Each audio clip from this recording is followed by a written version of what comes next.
നമസ്കാരം കൂട്ടുകാരെ, എല്ലാവർക്കും ഗോവിന്ദത്തിലേക്ക് സ്വാഗതം. നമുക്കിന്ന് വേതാളം പറയുന്ന മറ്റൊരു കഥ കേൾക്കാം. കഥ പറയാൻ തുടങ്ങുന്നതിന് മുമ്പ് കഴിഞ്ഞ ലക്കത്തിൽ ചോദിച്ച കഥയുടെ ഉത്തരം പറയാമെന്ന് വിചാരിക്കുകയാണ്. വേതാളം ചോദിച്ചത് യോജിച്ച വരൻ ആരാണെന്നായിരുന്നു. അതിന് രാജാവിൻ്റെ ഉത്തരം വളരെ വിശദമായിട്ടായിരുന്നു. വസ്ത്രം നിർമ്മിച്ച് വിൽക്കുന്നവൻ ശൂദ്രനാണ്, സകല ജീവജാലങ്ങളുടെയും ഭാഷ അറിയാവുന്നവൻ വൈശ്യനായിരുന്നു, അതുപോലെ വേദശാസ്ത്ര പുരാണാദികളിൽ പ്രാവീണ്യം നേടിയിട്ടുള്ളവൻ ബ്രാഹ്മണൻ, ശബ്ദത്തെ മാത്രം ആശ്രയിച്ച് എത്ര വിദൂരത്തിലുള്ളതായാലും അദൃശ്യവസ്തുവിനെയും അമ്പെയ്ത് വീഴ്ത്താൻ കഴിവുള്ളവനാകട്ടെ ക്ഷത്രിയനാണ്. അതുകൊണ്ട് ആ ക്ഷത്രിയ കുമാരനാണ് കുമാരിക്ക് ഏറ്റവും അനുയോജ്യനായ വരൻ എന്ന് വിക്രമാദിത്യ മഹാരാജാവ് ഉത്തരം പറയുന്നത് കേട്ട് സംതൃപ്തനായ വേതാളം ഉടൻ തന്നെ ബന്ധനവിമുക്തനായി പഴയപടി മുരുക്കുമരത്തിൽ കയറി തലകീഴായി കിടക്കുന്നു. രാജാവ് പതിവ് പോലെ പൂർവ്വസ്ഥാനത്തേക്ക് ഓടി അവനെ പിന്തുടർന്ന് ചെന്ന് ബന്ധനസ്ഥനാക്കി കൊണ്ടുവരികയും ചെയ്യുകയാണ്. പതിവ് പോലെ വേതാളം കഥ പറയാൻ തുടങ്ങി. നമുക്കും കേൾക്കാം. മഗധരാജ്യത്തെ ധനികനായ ഒരു വ്യാപാരിക്ക് പ്രഭാകരൻ എന്നൊരു പുത്രനും പ്രഭാവതി എന്നൊരു പുത്രിയും ഉണ്ടായിരുന്നു. അവരുടെ അയൽക്കാരനും അവരുടെ തന്നെ സമവയസ്കനുമായ ദിവാകരൻ എന്നൊരു യുവാവിൻ്റെ ഉറ്റ സുഹൃത്തായിരുന്നു പ്രഭാകരൻ. അവർ തമ്മിലുള്ള ആ ഫ്രണ്ട്ഷിപ്പ് അങ്ങനെ നിർബാധം തുടർന്നു വരികയാണ്.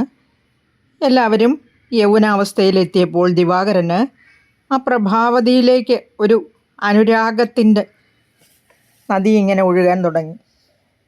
പക്ഷേ അവർ വ്യത്യസ്ത സമുദായത്തിൽപ്പെട്ടവരായതുകൊണ്ട് വിവാഹം ചെയ്യാൻ മാതാപിതാക്കൾ അനുവദിച്ചില്ല. എന്ന് മാത്രമല്ല, ഈ ധനികനായ വ്യാപാരി വളരെയധികം എതിർക്കുകയും ചെയ്തു. അവർ തമ്മിൽ ജാതിയുടെ കാര്യത്തിൽ മാത്രമല്ല ധനത്തിൻ്റെ കാര്യത്തിലും വളരെയധികം അന്തരമുണ്ടായിരുന്നത് കൊണ്ട് വിവാഹത്തിന് രണ്ട് കൂട്ടരും അനുവദിച്ചിരുന്നില്ല. പക്ഷേ പ്രഭാവതിയും ദിവാകരനും വളരെയധികം ഗാഢമായി പ്രണയിക്കുകയും ഒരുമിച്ച് ജീവിക്കാൻ ആഗ്രഹിക്കുകയും ചെയ്തിരുന്നു. വീട്ടുകാരിങ്ങനെ എതിർത്ത് നിൽക്കുന്നത് കൊണ്ട് അവർക്ക് വിവാഹിതരാകാനും സാധിച്ചില്ല. അവസാനം തന്നെ സമീപിച്ച ദിവാകരനോട് പ്രഭാവതി കാത്തിരിക്കാൻ പറയുകയാണ്. പക്ഷേ ഈ വ്യാപാരിയാകട്ടെ തൻ്റെ നിലയ്ക്കും വിലയ്ക്കും യോജിച്ച ഒരു ബന്ധം കണ്ടുപിടിക്കുകയും പ്രഭാവതിയുടെ വിവാഹം നടത്താൻ ആഗ്രഹിക്കുകയും ചെയ്തു. പക്ഷേ ഇവർ തമ്മിലൊരു, അതായത് പ്രഭാവതിയും ദിവാകരനും തമ്മിൽ ഒരു തീരുമാനമെടുത്തു. വിവാഹിതരായി പോകുന്നതിന് മുമ്പ് എങ്ങനെയെങ്കിലും തങ്ങളുടെ ആഗ്രഹം സാധിക്കണമെന്ന്. അതായത് വിവാഹിതരായി പോകുന്നതിന് മുമ്പ് ഒരു ദിവസമെങ്കിലും ദിവാകരൻ്റെ ഭാര്യയായി ജീവിക്കണമെന്ന് പ്രഭാവതി ആഗ്രഹിക്കുകയാണ്. അങ്ങനെ ഇരിക്കെ പ്രഭാവതിയുടെ വിവാഹം നടക്കുകയാണ്. വളരെയധികം ആഘോഷപുരസരമാണ് വിവാഹം നടന്നത്. അവൾ ഭർത്താവിൻ്റെ ഗൃഹത്തിലെത്തി. വിവാഹം കഴിഞ്ഞുള്ള ആദ്യ രാത്രി സ്വഭർത്താവിനോടൊന്നിച്ച് ആദ്യ രാത്രിയൊക്കെ ആഘോഷിക്കാനായിട്ട് തുടങ്ങുമ്പോൾ പെട്ടെന്ന് അവൾക്ക് താൻ ദിവാകരന് കൊടുത്ത പ്രതിജ്ഞയെപ്പറ്റി ഓർമ്മ വരികയാണ്. ഭർത്താവിനെ വഞ്ചിച്ച് പരപുരുഷനെ പ്രാപിക്കുക എന്നത് മഹാ അപരാധമാണ്. പക്ഷേ വാഗ്ദാനം ലംഘിക്കുക എന്നത് സത്യവിരോധമായി തീരില്ലേ എന്ന് അവൾ ശങ്കിച്ചു. എങ്ങനെയായാലും ഇപ്രകാരമുള്ള വിഭിന്ന ചിന്തകളിൽപ്പെട്ട് അവൾ അതിയായ മനോവേദന അനുഭവിക്കുകയാണ്. ഇങ്ങനെ ദുഃഖിച്ചിരിക്കുന്നത് കണ്ട പ്രഭാവതിയോട് ഭർത്താവ് ചോദിച്ചു, പ്രിയേ, എല്ലാം മറന്ന് ആനന്ദിക്കേണ്ട ഈ വേളയിൽ വളരെയധികം ദുഃഖിതയായി പ്രിയയെ കാണപ്പെടുവാൻ എന്താണ് കാരണം? ഞാൻ നിനക്ക് അഹിതമായിട്ട് എന്തെങ്കിലും പ്രവർത്തിച്ചുവോ? അറിഞ്ഞുകൊണ്ട് ഞാനൊരു അപ്രിയവും ചെയ്തിട്ടില്ലല്ലോ. ഏതായാലും പരമാർത്ഥം എന്നോട് തുറന്നു പറഞ്ഞാലും എന്ന് പറഞ്ഞു. ഇതിന് മറുപടിയായിട്ട് പ്രഭാവതി പറയുകയാണ്, പ്രാണനാഥ, ഞാനൊരു വലിയ ധർമ്മസങ്കടത്തിൽ അകപ്പെട്ടിരിക്കുകയാണ്. അതിൽ നിന്ന് മുക്തി നേടാൻ എനിക്ക് സാധ്യമല്ല. ജീവിതത്തിൽ സത്യത്തെ മാത്രമാണ് ഞാൻ കാര്യമായി കരുതുന്നത്. ഇതുവരെ ഞാൻ സത്യലംഘനം നടത്തിയിട്ടില്ല, ഇനിയും അങ്ങനെ ചെയ്യാൻ ഉദ്ദേശിക്കുന്നുമില്ല. അതുകൊണ്ട് വിവാഹത്തിന് മുമ്പ് ഞാൻ ഒരു തിരുത്താനാവാത്ത തെറ്റ് ചെയ്തു പോയി. അതൊരു മഹാ അപരാധം തന്നെയാണെന്ന് ഞാൻ മനസ്സിലാക്കുന്നുമുണ്ട്. എല്ലാം ഞാൻ തുറന്നു പറയാം.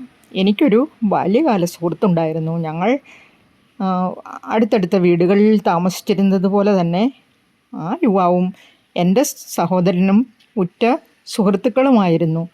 ഞങ്ങളുടെ ജാതി വ്യത്യസ്തമായതിനാലും സാമ്പത്തികമായി വളരെ താഴ്ന്ന നിലയിൽ ഉള്ളവരായതിനാലും വിവാഹം സാധ്യമല്ലാത്തതിനാൽ ഞങ്ങൾക്ക് ഒരുമിക്കാൻ സാധിച്ചില്ല. ഞങ്ങൾ ഇരുവരും വളരെ സങ്കടപ്പെട്ടു. ഒടുവിൽ ഞാൻ അയാൾക്കൊരു വാഗ്ദാനം ചെയ്തു കൊടുത്തിരുന്നു, എൻ്റെ വിവാഹം കഴിഞ്ഞാൽ ആദ്യമായി അയാളുടെ ആവശ്യം സാധിച്ചു കൊടുക്കാമെന്ന്. അതായത് നമ്മുടെ വിവാഹം കഴിഞ്ഞ് ഇത് ആദ്യത്തെ ദിവസമല്ലേ, എൻ്റെ വാഗ്ദാനത്തെ എങ്ങനെ നിറവേറ്റിയില്ലെങ്കിൽ ജീവിച്ചിരുന്നിട്ട് എന്ത് പ്രയോജനം? ഈ ചിന്തയാണ് എന്നെ വിഷമിപ്പിക്കുന്നത്. പ്രഭാവതിയുടെ വാക്കുകൾ കേട്ട് അവളുടെ ഭർത്താവിന് അവളുടെ സത്യസന്ധതയിൽ വളരെയധികം മതിപ്പ് തോന്നുകയും അവളോട് കരുണ തോന്നി അവളുടെ വാഗ്ദാനം നിറവേറ്റാൻ സഹായിക്കാമെന്ന് സമ്മതിക്കുകയും ചെയ്തു. അതുകൊണ്ട് അവളെ തൻ്റെ കാമുകൻ്റെ അടുത്തേക്ക് പറഞ്ഞയക്കുകയാണ് ആ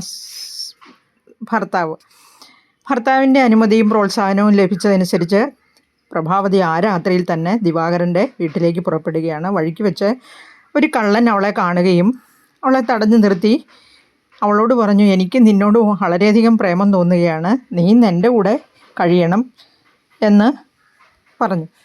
ഇത് കേട്ട പ്രഭാവതിക്ക് ഒട്ടും പേടി തോന്നിയില്ലെന്ന് മാത്രമല്ല, ആ കള്ളൻ പറഞ്ഞത് അനുസരിക്കാമെന്ന് വാക്ക് കൊടുക്കുകയും ചെയ്തു. പക്ഷേ അവൾ പറഞ്ഞു, ഞാൻ തൽക്കാലം ഒരു അത്യാവശ്യ കാര്യം പ്രമാണിച്ച് പോവുകയാണ്, മടങ്ങി വരുമ്പോൾ നിങ്ങളുടെ ആവശ്യവും സാധിച്ചു തരാമെന്ന് പറഞ്ഞു. ഞാൻ ഒരിക്കലും വാക്ക് മാറുകയില്ല, ഇത് സത്യമാണെന്ന് പറഞ്ഞ് സത്യം ചെയ്തിട്ട് അവൾ ദിവാകരൻ്റെ വീട്ടിലേക്ക് പുറപ്പെട്ടു. അവളുടെ വാക്കുകൾ വിശ്വസിച്ച് കള്ളൻ അവളെ വിട്ടയക്കുകയാണ്. കള്ളനാകട്ടെ ഈ കൂരിരുട്ടല്ലേ, ആകാശക്കോട്ട കെട്ടി ഇങ്ങനെ മനസ്സിലിങ്ങനെ അവളുമായിട്ട് ശയിക്കുന്നതൊക്കെ സ്വപ്നം കണ്ട് നടക്കാനും തുടങ്ങി.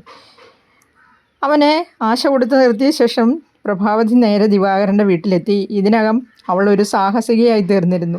പൊട്ടിക്കരഞ്ഞുകൊണ്ട് അവൾ പറഞ്ഞു, നമ്മുടെ പഴയ വാഗ്ദാനം നിറവേറ്റാൻ വേണ്ടിയാണ് ഞാൻ ഈ അർദ്ധരാത്രിയിൽ ഇവിടെ വന്നിരിക്കുന്നത്, നമുക്ക് നമ്മുടെ ആഗ്രഹങ്ങൾ സാധിക്കാം എന്ന് പറഞ്ഞു കഴിഞ്ഞപ്പോൾ ഈ ദിവാകരൻ എന്ത് വിചാരിച്ചു, പാവം ഇവൾ മറ്റൊരുത്തൻ്റെ ഭാര്യയായി കഴിഞ്ഞുവല്ലോ, ഇനി ഇവളെ നശിപ്പിക്കുന്നത് ഒട്ടും തന്നെ ഉചിതമല്ല, അവളുടെ പാതിവ്രത്യം കാത്തു സൂക്ഷിക്കേണ്ടത് തൻ്റെയും കൂടെ ആവശ്യമാണ്, താൻ ഒരു കാലത്ത് ഇവളെ വളരെയധികം സ്നേഹിച്ചിരുന്നതല്ലേ, അവളോട് അതുകൊണ്ട് തന്നെ വളരെയധികം ആദരവും വാത്സല്യവും ഒക്കെ തോന്നുകയാണ് ദിവാകരന്. അവൻ വളരെയധികം പശ്ചാത്താപത്തോടുകൂടി പറഞ്ഞു, അങ്ങനെ സംഭവിച്ചു പോയി, പക്ഷേ നീ ഇന്ന് മറ്റൊരാളുടെ ഭാര്യയാണ്, നിന്നെ പ്രാപിക്കുന്നത് ഒട്ടും തന്നെ ശരിയല്ല, ഞാൻ നിന്നെ ഒരു സഹോദരിയായിട്ട് കാണണമെന്ന് തന്നെ തീരുമാനിച്ചിരിക്കുകയാണ്. അതുകൊണ്ട് അന്ന് പറഞ്ഞതെല്ലാം മറന്ന് ഭവതി സ്വന്തം ഭർത്താവിനോടൊത്ത് സുഖമായി ജീവിച്ചാലും ഭവതിയുടെ ആ സത്യസന്ധതയിൽ എനിക്ക് വളരെയധികം ബഹുമാനം തോന്നുന്നുണ്ട്. ഇങ്ങനെയെല്ലാം പറഞ്ഞ് പ്രഭാവതിയെ മടക്കി അയക്കുകയാണ്. പക്ഷെ തിരിച്ചു പോകുന്ന വഴിക്കൊരു കള്ളനെ അവിടെ പറഞ്ഞു മയക്കി നിർത്തിയിട്ടല്ലേ പോന്നിരിക്കുന്നത്. അവിടെ നിന്നും ദിവാകരൻ അവളെ യാത്ര അയക്കുന്നു. പോകാൻ നേരത്ത് ദിവാകരൻ ഇങ്ങനെ പറയുകയാണ്, എനിക്കൊരു അപേക്ഷയുണ്ട്, ഇവിടെ നിന്ന് ഉടൻ തന്നെ പോകണം, അല്ലെങ്കിൽ ഞാൻ പശ്ചാത്താപഭാരം കൊണ്ട് നിലയിൽ ദഹിച്ചു പോകും. വേണമെങ്കിൽ ഭവതിയുടെ രക്ഷയ്ക്ക് വേണ്ടി ഞാൻ ആരും കാണാത്ത വിധം പിന്നിലായി നടന്ന് വീട് വരെ വരികയും ചെയ്യാം എന്ന് പറഞ്ഞു. അതിനെ അവൾ എതിർക്കുകയാണ്. എൻ്റെ കൂടെ വരേണ്ട ആവശ്യമൊന്നുമില്ല, എനിക്ക് നല്ല ധൈര്യമുണ്ട്, ഞാൻ അതിനെ അനുവദിക്കില്ല, എന്നെ പിന്തുടർന്ന് വരാൻ അങ്ങ് നിർബന്ധം പിടിക്കരുത്, ഞാനിതാ പോകുന്നു എന്ന് പറഞ്ഞ് പ്രഭാവതി പെട്ടെന്ന് തന്നെ അവിടുന്ന് തിരിച്ചു പോരുകയാണ്. അവളുടെ ആ നിശ്ചയദാർഢ്യത്തിന് വഴങ്ങി ദിവാകരൻ വീട്ടിൽ തന്നെ ഇരിക്കുകയും ചെയ്യുന്നു. പക്ഷേ കുറേ ദൂരം നടന്നു കഴിഞ്ഞപ്പോൾ അവളുടെ രക്ഷയ്ക്ക് വേണ്ടി പാത്തും പതുങ്ങി അവളെ പിൻപറ്റി നടന്നു ചെല്ലുന്നുണ്ടായിരുന്നു ഈ ദിവാകരൻ. കൂരിരുളിൽ അവൾ ആ വസ്തുതയോട്ട് അറിഞ്ഞതുമില്ല. അങ്ങനെ കുറേ ദൂരം നടന്ന് ഈ പ്രഭാവതി തന്നെ കാത്തു നിന്ന് ആ കള്ളൻ്റെ സമീപത്തെത്തുകയാണ്. അവളെ പ്രതീക്ഷിച്ചിങ്ങനെ ഉറങ്ങാതെ കാത്തിരുന്ന അവൻ അവളെ കണ്ടപ്പോൾ വേഗം അടുത്തേക്ക് ഓടിച്ചെന്നു. ഉടനെ അവൾ പറഞ്ഞു, ഞാൻ അല്പം താമസിച്ചു പോയി, എന്നെ കാത്തു നിന്നങ്ങ് വളരെ വിഷമിച്ചിരിക്കും, ക്ഷമിക്കണം, എൻ്റെ വാഗ്ദാനം നിറവേറ്റുവാൻ ഞാനിതാ എത്തിയിരിക്കുകയാണ്, ഇനി ഒട്ടും താമസിക്കണ്ട, എന്താണെന്ന് വെച്ചാൽ ചെയ്തു എന്ന് പറഞ്ഞവൾ ആ കള്ളനോട് വിധേയത്വത്തോടെ നിന്നു, എന്തിനു സന്നദ്ധയായിട്ട്. പക്ഷേ അവളുടെ ആ നിശ്ചയദാർഢ്യവും അതുപോലെ ആ സത്യസന്ധതയോടുകൂടിയുള്ള പെരുമാറ്റം എല്ലാം ആ കള്ളനിലും ഒരു പരിവർത്തനം ഉണ്ടാക്കുകയാണ്. അവൻ്റെ മനസ്സിൽ ഒരു പശ്ചാത്താപത്തിൻ്റെ ഒരു നീരുറവ പൊട്ടിമുളച്ചു. അവൻ നിന്ന നിലയിൽ തന്നെ മറന്ന് അവൻ പറയുകയാണ്, ഭവതി ഒരു മനുഷ്യ സ്ത്രീയല്ല, തീർച്ചയായിട്ടും ഒരു ദേവിയാണെന്ന് എനിക്ക് തോന്നിപ്പോവുകയാണ്. ഈ നിമിഷം മുതൽ എൻ്റെ ആരാധ്യ ദേവതയായിട്ടാണ് ഞാൻ ഭവതിയെ കാണുന്നത്. ഈ കണ്ട കാലം മുഴുവൻ ഞാൻ കള്ളനും കൊലപാതകിയും അതുപോലെ മറ്റ് അധർമ്മ പ്രവൃത്തികളൊക്കെ ചെയ്താണ് ജീവിച്ചിരുന്നത്. ഇനിമേൽ ഞാൻ സർവ്വസംഘ പരിത്യാഗിയായിട്ട് ഒരു യോഗിയെപ്പോലെ ജീവിക്കാൻ തീരുമാനിച്ചിരിക്കുകയാണ്. എൻ്റെ ഈ മാറ്റത്തിന് കാരണം ഭവതിയുടെ ഈ ആത്മസമർപ്പണവും സത്യസന്ധതയുമാണ്. ദേവിയെ കണ്ടപ്പോൾ മുതൽ എൻ്റെ ജന്മം സഫലമായതുപോലെ എനിക്ക് തോന്നുകയാണ്. ഇത് കേട്ട് പ്രഭാവതി ചോദിച്ചു, അപ്പോൾ ഞാനിനി എന്താണ് ചെയ്യേണ്ടതെന്ന് ചോദിച്ചു. അവിടുന്ന് നേരെ വീട്ടിലേക്ക് പോകൂ, അംഗരക്ഷകനെ പോലെ ഞാനും കൂടെ വരാം എന്ന് പറഞ്ഞു. ഉടനെ പ്രഭാവതി പറഞ്ഞു, അതുമാത്രം വേണ്ട, തനിയെ നടന്ന് എൻ്റെ വീട്ടിലെത്താനുള്ള ആത്മധൈര്യവും തൻ്റെ ഇടവും എനിക്കുണ്ട്. നിങ്ങൾക്ക് സർവ്വമംഗളങ്ങളും ഉണ്ടാകട്ടെ, ദൈവം അനുഗ്രഹിക്കട്ടെ എന്ന് പറഞ്ഞ് പ്രഭാവതി തൻ്റെ വീട്ടിലേക്ക് നടക്കുകയാണ്. അവിടെ നിന്ന് വളരെ വേഗത്തിൽ നടന്ന് അവൾ തൻ്റെ ഭർത്താവിൻ്റെ സവിധത്തിലെത്തുന്നു. കള്ളൻ ഏതോ ഗൂഢമാർഗത്തിലൂടെ നടന്ന് അപ്രത്യക്ഷനാവുകയും ചെയ്തു. തിരിച്ച് ഭർത്തൃസന്നിധിയിലെത്തിയ പ്രഭാവതി അതുവരെ സംഭവിച്ച കാര്യങ്ങളെല്ലാം ഒന്നൊഴിയാതെ തൻ്റെ ഭർത്താവിനെ പറഞ്ഞു കേൾപ്പിക്കുകയാണ്. അവളുടെ ഭർത്താവിനും അവളുടെ സത്യസന്ധതയിലും ആ പാതിവൃത്യനിഷ്ഠയിലുമെല്ലാം വളരെയധികം മതിപ്പ് തോന്നുകയും അവളെ പുകഴ്ത്തി സംസാരിക്കുകയും ചെയ്യുന്നു. ഏതായാലും അവർ വളരെ കാലം അങ്ങനെ സുന്ദരമായ ദാമ്പത്യ ജീവിതം നയിക്കുകയും ചെയ്തു. വേതാളം ഇങ്ങനെ കഥ പറഞ്ഞു നിർത്തിയിട്ട് വിക്രമാദിത്യനോട് ചോദിച്ചു, പ്രഭോ, ഈ പറഞ്ഞ 3 പേരിൽ ആരുടെ പ്രവൃത്തിയാണ് ഏറ്റവും മാതൃകാപരമായിട്ടുള്ളത്? പ്രഭാവതിയുടെയോ കള്ളൻ്റെയോ അതോ ദിവാകരൻ്റെയോ? വിക്രമാദിത്യൻ ഉടനെ ഉത്തരം പറയാൻ തുടങ്ങുകയാണ്.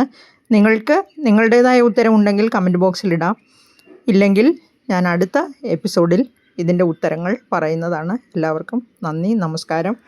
അടുത്തത് സമുദ്രതീരത്ത് കണ്ടെത്തുന്ന ഒരു സുന്ദരിയുടെ കഥയാണ് വേതാളം പറയുന്നത്. അത് നമുക്ക് അടുത്ത വീഡിയോയിൽ കേൾക്കാം. എല്ലാവർക്കും ഒരിക്കൽ കൂടി ശുഭദിനം നേരുന്നു. നന്മയുണ്ടാവട്ടെ.